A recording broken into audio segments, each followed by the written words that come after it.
কবি সুবোধ সরকারের বেহুলা নামটা আমি রেখেছিলাম। ৩০ বছর আগে আমাকে সবাই বলেছিল এ নাম রেখো না, মেয়ে কষ্ট পাবে। আমি বলেছিলাম বেহুলার ঘুঙুর হলো নারীর ক্ষমতায়ন। বেহুলা ১৭ বছর বয়সে প্রেমে পড়ল, আমি সমর্থন করেছি। বেহুলা সোনাগাছির গরিব মেয়েদের নিয়ে মিছিল করল, আমি সমর্থন করেছি। বেহুলা বাড়ির অমতে বিয়ে করল, আমি সমর্থন করেছি। কোনো সাপ তাকে কামড়ায়নি। কামড়ালো সেদিন যেদিন শাশুড়িকে টেনে চর কষালো, আমি সমর্থন করেছি।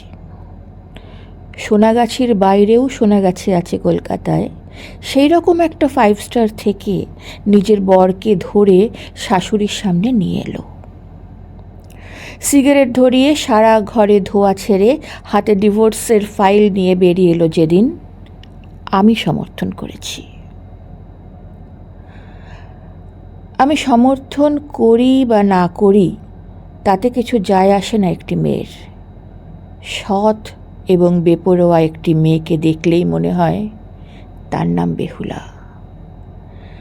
এরপর বেহুলা পিএইচডি করে আমেরিকা ঘুরে এলো। না, ভেলায় চড়ে সে আমেরিকা যায়নি।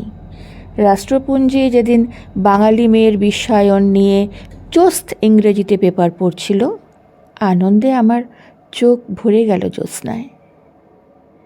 কিন্তু হলে কি হবে, তার এক্স শাশুড়ি মা বললেন, সব জানি, কার সঙ্গে শুয়ে আমেরিকা গেছে।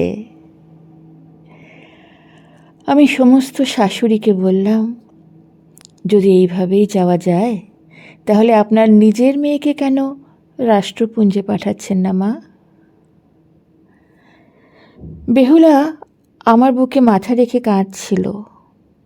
আমি বললাম, ওঠ, আমার বুক চোখের জলের জন্য নয়, সৎ এবং বেপরোয়া মেয়েদের জন্যই আমরা মা বাবারা পৃথিবীতে রোডোডেনড্রন হয়ে বেঁচে আছি। পৃথিবীতে রোডোডেনড্রন হয়ে বেঁচে আছি। নমস্কার।